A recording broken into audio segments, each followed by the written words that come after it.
Sure. Welcome back after the short break. Now we will be taking up another topic, the emotional intelligence, the benefits. That what exactly are the benefits of having a positive emotional intelligence? Let me see if some messages are there. Can you please? People links are already shared. Are you through one who won that poker face challenge? Who's Anandam Manleen Kaur? Uh, yes, Manleen Kaur, I am the same person who had won the poker face 1 crore rupees in 2009. There is no doubt about it. You can check me out on the YouTube also. Some of the, I think, rushes are available still there. So I am that person. Thank you for asking it. Well, we were talking about the benefits of emotional intelligence. If we have the positive emotions, how it can benefit us. Positive emotions can create wonders and magic in our life. There is absolutely no doubt. Thanks, Malin. Thank you very much. So, when your mental makeup is good, positive, and the pleasant, I think your interaction becomes beautiful, more productive. There is no doubt about it. Your influence increases and your communication skills also get polished actually. And in case if you have got some good information coming to you, or say good achievement on your side in your pocket, then that also works as a magic. So magic of emotions. Life is not just about intellect. There might be many people who may be excellent as far as calculator is concerned, calculations are concerned, and they may be brilliant as far as some of the aptitudinal abilities are concerned.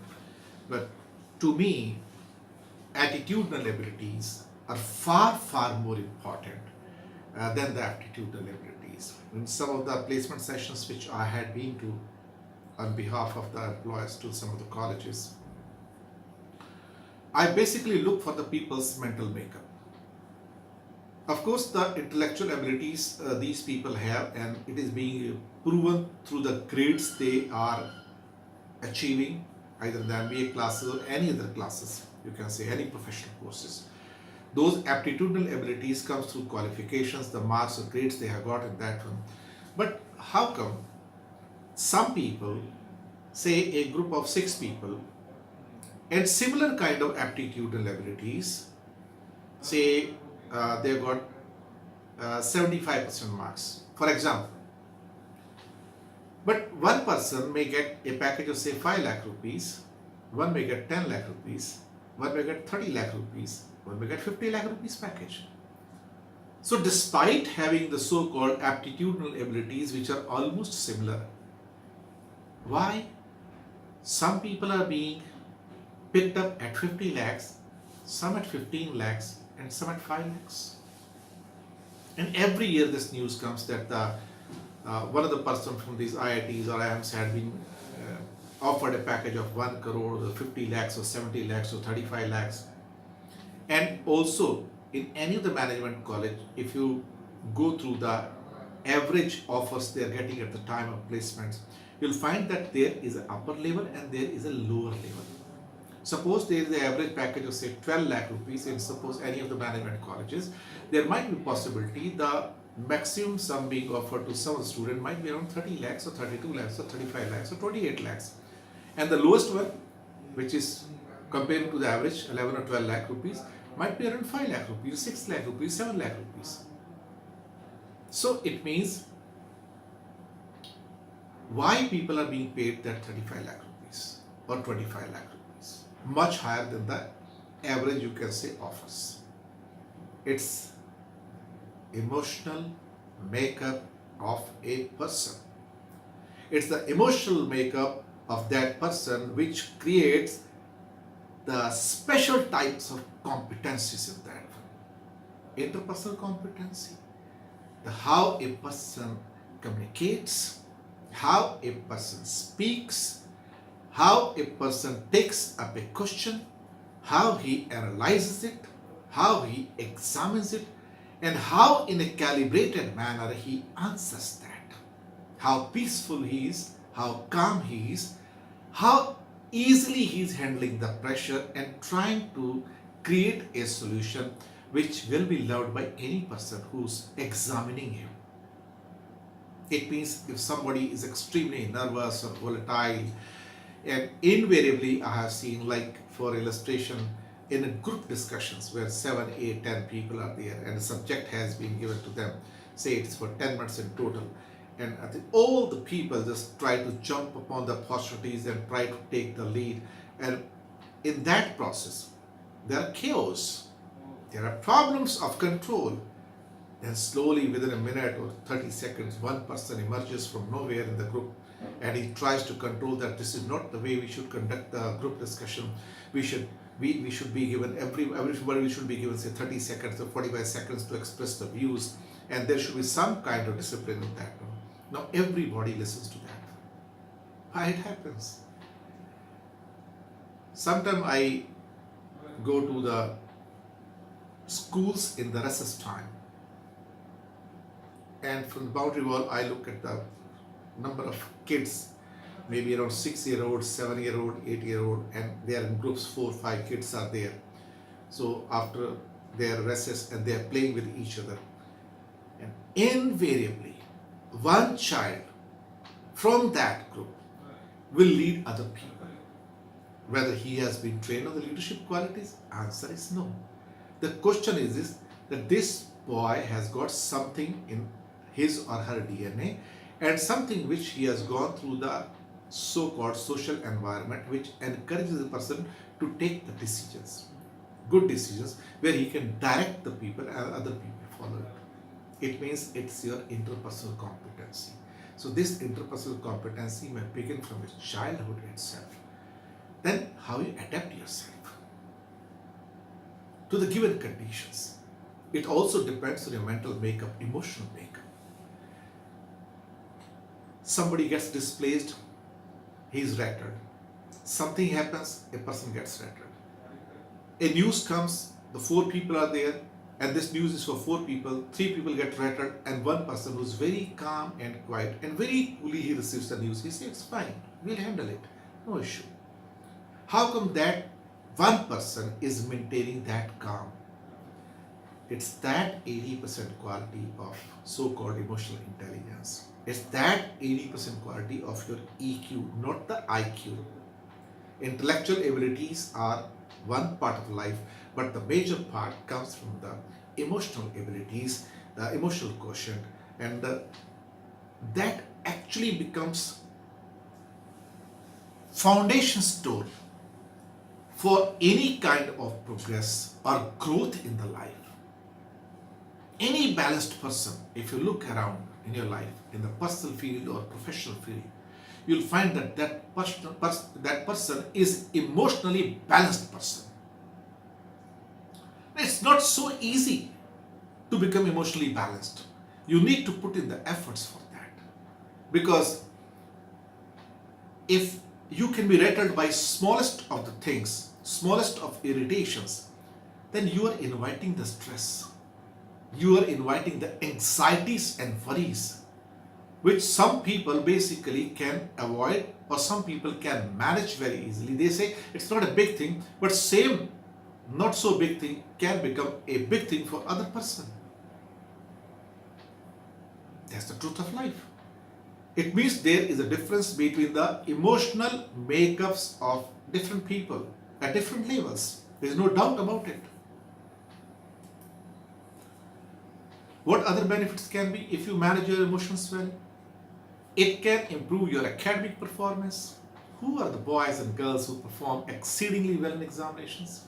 Who are the boys and girls who do pretty well in the civil services examinations and become the IAS officer, IPS officer, Indian Revenue Services officers? Who are those guys? The people who can handle pressure. Who can handle pressure? The one who can handle the emotions pretty well.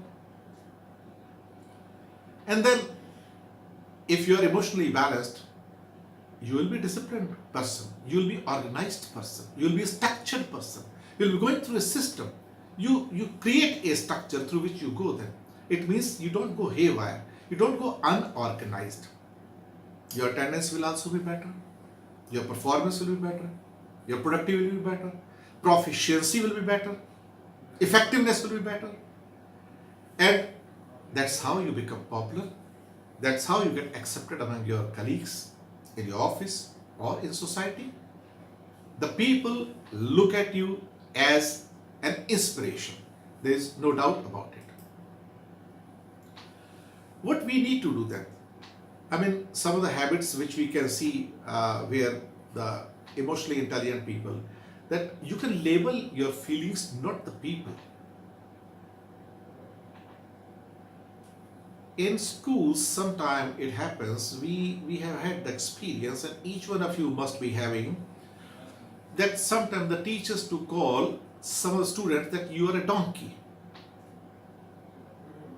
Now this is called labeling.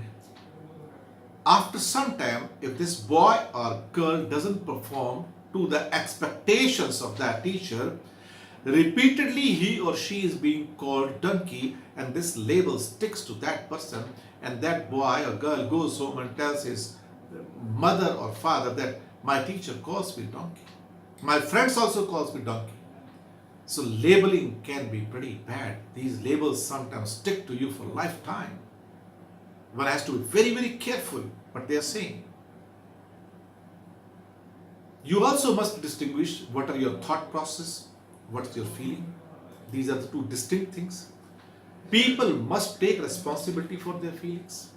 People must use the feelings to take the decisions. See, every decision has got a feeling. You feel like taking a decision, you will take it, and that will get reflected in that decision. There is no doubt about it.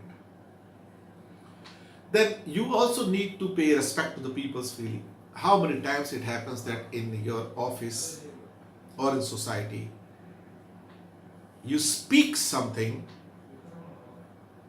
and it hurts someone, it creates pain. A very large number of people speak without thinking what they are saying. Many of us, I have seen around through my experience, that many people speak something which is unwarranted, which might be abusive, which might be non-parliamentary, which may not be correct. But once people have spoken, sometime later they realize what they have spoken, but words are like arrows which are gone out of the bow. They never come back. The spoken words never come back. Arrows, once you have shot them, they never come back. So always be careful. Whatever you are speaking, it is going to have a profound impact on the people. You may say 10 correct things, right things, or maybe 100 right things, and then you speak one wrong thing, and you'll be caught.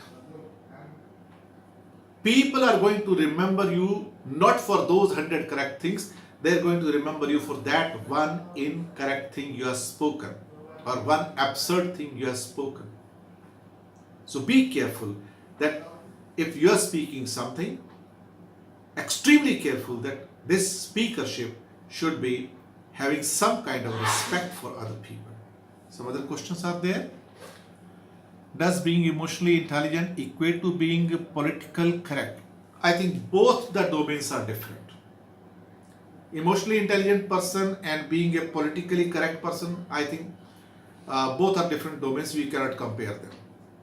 In politics, there are compulsions and people do take the decisions which might be as per the so-called ruling principles of that party, or maybe some of the norms which are prevalent in that particular party. So there might be possibility that people who are correct politically, they may be wrong as far as emotions are concerned. There might be certain things which a politician speaks, he thinks it's correct, but I think it may hurt someone, or it may not be correct in the real terms objectively if we are speaking. Subjectively it may be true, but objectively it may not be true.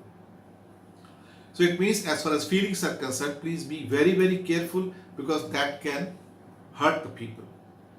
Then you can practice also, like speakership is a practice. Speaking the right and correct things is also a kind of practice. Similarly, you need to be careful about the criticism, what kind of criticism you are having for the people. Criticism can be objective and can be subjective. You can criticize the people, and what happens, sometimes you criticize the things and sometimes you criticize the people who have said something. So criticizing the people and criticizing the events or things are two different phenomena. We cannot intermix the two. First, we should criticize objectively the things only or the events. The people basically should not be criticized immediately on the pretext of an event or a happening. So don't become judgmental there and try not to give the lectures to the people. Some more questions are here, I think. See, documents are not displayed, please. Whether diplomacy can be the part of emotional intelligence. Diplomacy. It's a good word being used, I think. Who's my friend here? This is Sachin. Okay. Anavita Sachin. So what is diplomacy? एक minute sir, mute है। उनको बोलो कोई भी technical problem हो तो ये जो नंबर है इस पे कॉल करें।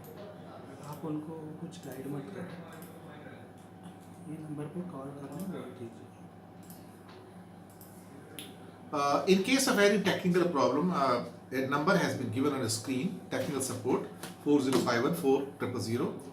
Kindly call on that from there. I think it will resolve your problem. So there was a question by Anavita Sachin about diplomacy. Now diplomacy is a subject which is also dear to me.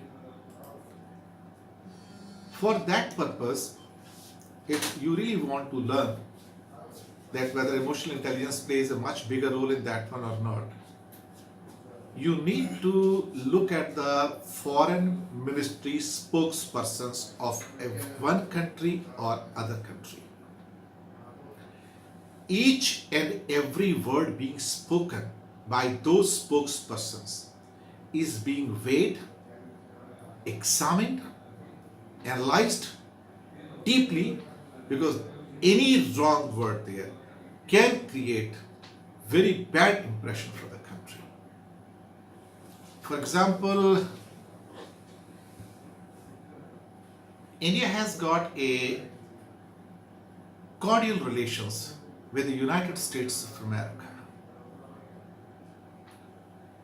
Right now, there is a trade war going on between USA and China, and there are trade sanctions on various goods, and similar thing is happening to India also. There are trade sanctions on a lot of Indian exports to the USA. India has also retaliated by imposing the highest set of customs duties on some of the imports from United States of America. There is no doubt about it. Now, the other day I was watching a foreign ministry spokesperson and how this person was using his so-called set of emotional intelligence, being an Indian, but to speak in a language which shall not antagonize the present atmosphere of trust or mistrust, and not to say anything which is going to aggravate the situation. So words being spoken are absolutely, you should take care, great care. Like Nikki Haley was also here, the US ambassador to the UN. And what she said politely, we would expect India to stop buying the oil from Iran because United States have placed the qualitative restrictions on buying the crude oil from Iran by any country. Now, what was the reply of India? India replied to the United States, Nikki Haley, that India has got a cordial relation with Iran and the United States, and we have to respect the sentiments of both the countries. However, India right now is not in a position to curtail the crude imports from the Iran entirely, as it may antagonize the relationship with the Iran. But the efforts would be taken by India to see to it that there are mechanisms in place through which such kind of contentious matter can be resolved amicably through the talks, and in case there are certain mechanism of waivers to be given by United States, we will have a talk on those issues and try to have some kind of waiver or a partial waiver on these issues, so that we need not antagonize any of the party, either USA or so-called Iran. Now, this is where the diplomacy goes. The diplomacy cannot be acted upon or cannot be just, you can say, carried on if you do not have an emotional balance. This emotional balance is absolutely necessary in such kind of situation.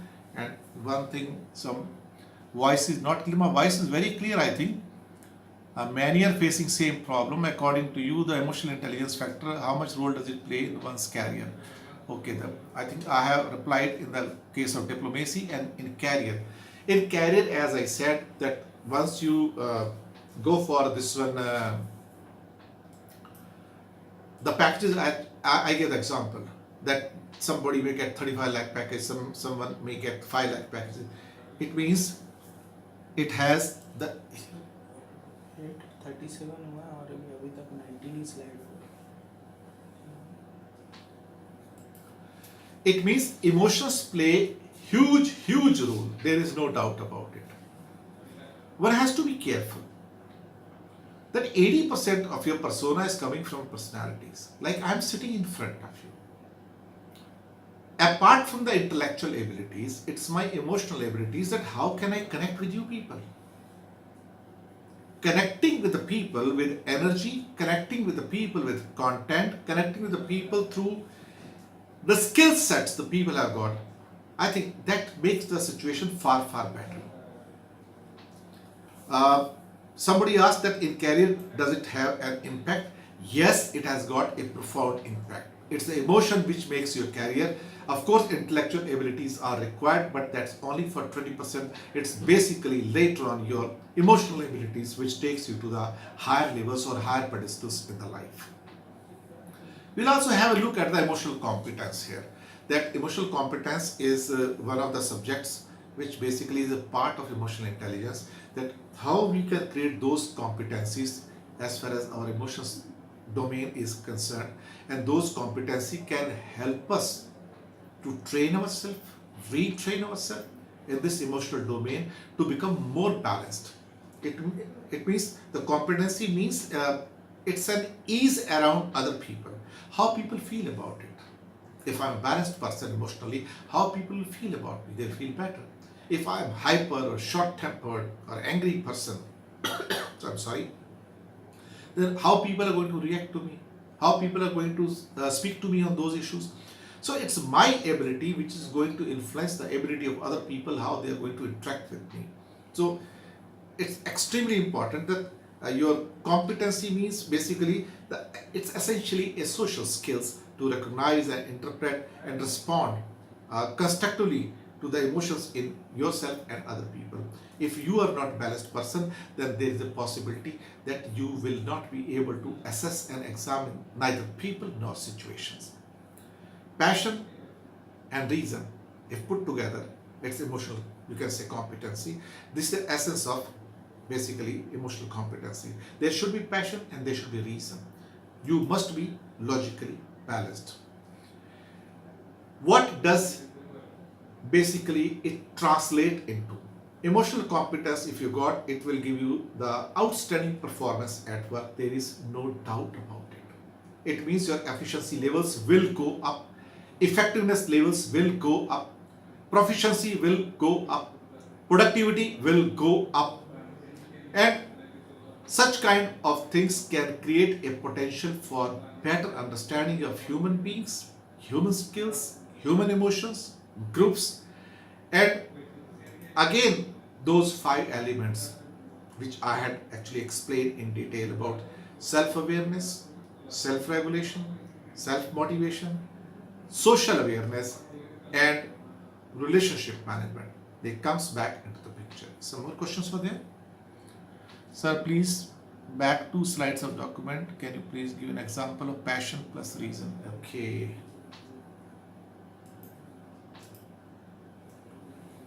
Passion. Passion is a spark inside you. Passion is a catalyst. Passion is motivation. Passion is fire inside you.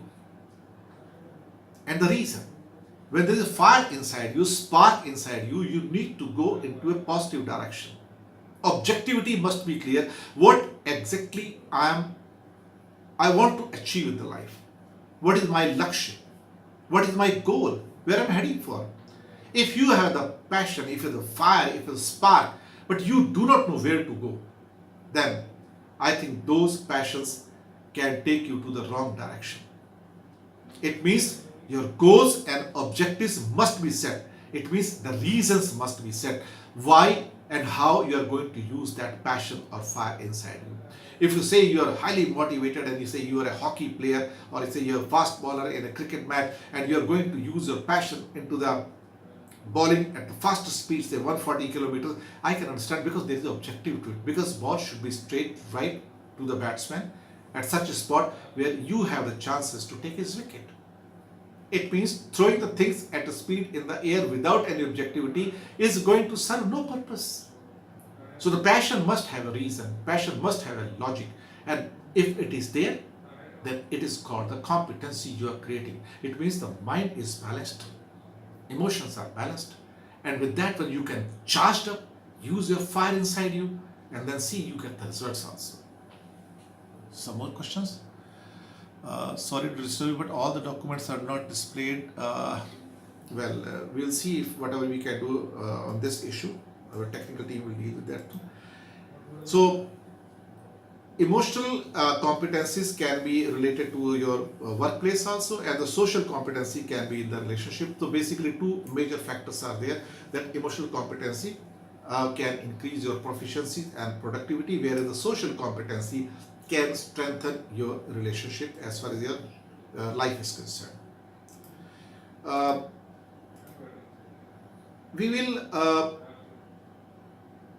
go into the emotional competency in a way. We'll try to understand that something in the social relationships, because in office it's fine, there is a relationship, professional relationship, but any kind of relationship, either in the personal life or in the professional life, there are certain things which are very, very important, and we should understand something about that. This competency in emotional domain is about your feelings, is your relating, is about flexibility, is about intimacy, is about disagreements, its expectations, and a thing called let go or forgiveness. Feelings means what? That you can talk about something important without any argument, or you or your partner may be easily triggered. There can be sparks in between the relationship, or start by waiting a bit before reacting. The relationship will feel safer. The feel factor is the base, is the substance, is the foundation for any kind of relationship. And any kind of positive feel, productive feel, pleasant feel can bring pleasant surprises. Relating to that, can you be kind and tune into each other? Are we courteous enough? Are we having the humbleness? Few years back, I was fortunate enough to having met many big achievers in the life. One of that person was Sachin Tendulkar, and another one who influenced me greatly was Amitabh Bachchan. If you observe, these 2 people have achieved everything in their life, but these are the people who have handled their success very well. Success has not gone to their head. And if you notice, these two people speak very well, speak in a balanced manner, in a very courteous manner, with a great humbleness, and never shows any kind of ego. It is a state of their so-called balanced emotional mind, which is outstanding in the nature. The very first thing when you come across these two guys, Amitabh Bachchan and Sachin Tendulkar, you learn that what exactly is humbleness. Despite being mega achievers in the life, they are so humble. They are kind to the people who are just meeting them. And this kindness comes from your emotional, mental framework. That's very, very important. So you can relate to this relationship is so important, and it depends on your level of emotional makeup, which is humble, which is courteous, which has a feel for others, and that's how the relationships can be strengthened so easily. Otherwise, these days the relationships are going haywire, and why they're going haywire? Because there is an ego. There are no courtesies. There is no humbleness, and due to this non-availability of humbleness in the people is causing the major set of problems. That's why more breakages are there, more divorces are there, more frictions are there. One of the reasons for that one is we are not flexible enough. We lack the flexibility. We must realize that at times we can be strong and at times we can be weak. Relationship is not about winning. Relationship is not about losing. Relationship is about having a flexibility to create a win-win situation. I win, you win. I'm not winning at your cost, you're not winning at my cost. So it means there will be times when we will be slightly low, somebody will be slightly better, something more stronger. And when somebody is weak, the strong person in the relationship must support the weak person at that time. Because there might be a chance after a few days or weeks, this person may feel weakness and other person will support morally and otherwise that yes, I'm going to support you and I'm there for you. So that kind of flexibility should be there, and it can be only if you're humble and if you do not have the egos. Intimacy, why it will come and how it will come? Only when you are humble enough, when you respect the mutuality of relationship, and mutuality is based on trust is based on character, and character is based on humbleness. And once again, that's something which is very, very